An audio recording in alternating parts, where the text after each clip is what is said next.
Со 2 возила и полициска придружба, предметот за големата трагедија во дискотеката Пулс од Кочани пристигна во кривичниот суд во Скопје. Согласно решението на Врховен, судиите од Скопскиот суд ќе одлучуваат за кривично-правниот настан. Пожарот во кој животот го загубија 62 млади луѓе. Причината е што основните судови во Штип и Струмица, како судови со проширена надлежност на територијата на апелационото подрачје Штип, немаат доволен број на судии од кривична област за кои нема законски пречки да постапуваат по конкретниот предмет. Имајќи предвид обемноста и сложеноста на предметот, бројот на обвинети и бројот на оштетени, обемниот доказен материјал и јавниот интерес за истиот, Врховниот суд ценел дека по конкретниот предмет треба да постапуваат судии од кривична област, кои со стекнатото искуство и познавање на кривичната материја ќе овозможат гаранција за ефикасност, стручност, законито постапување, а преку постапката ќе допринесат и за сензибилизирање на јавноста. По пристигнувањето во кривичен, сега ќе следи оценка на обвинението, пошто ќе има конечна одлука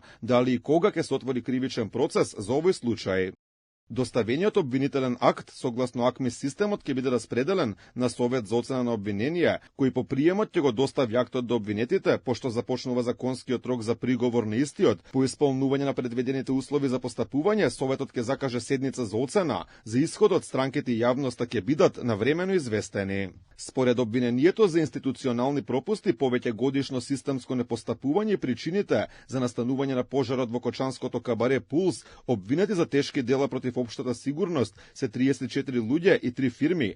Обвинителството обезбедило докази дека со години наназад се кршеле закони, се прикривале неправилности и се дозволувало објектот да функционира иако не ги исполнувал ниту минималните услови за безбедност. Прво обвинет е газдата на дискотеката, а обвинети се и неговиот брат и син, архитектка од Кочани, тројца градежни инспектори, тројца градоначалници во периодот од 2012 до 2025 година. Меѓу обвинетите се и поранешните директори на дирекцијата за заштита и спасување, како и генералниот инспектор, поранешни министри, државен секретар и 5 службеници од Министерството за економија. Докази се собрале и за управителот и 4 припадници на агенцијата која го обезбедувала објектот. Во обвинението се опфатени 4 инспектори од Пазарна, додека истрагата беше запрена за вкупно 11 претходно осомничени. Се уште во истражна постапка е реалниот газда на агенцијата за обезбедување, кој е во притвор.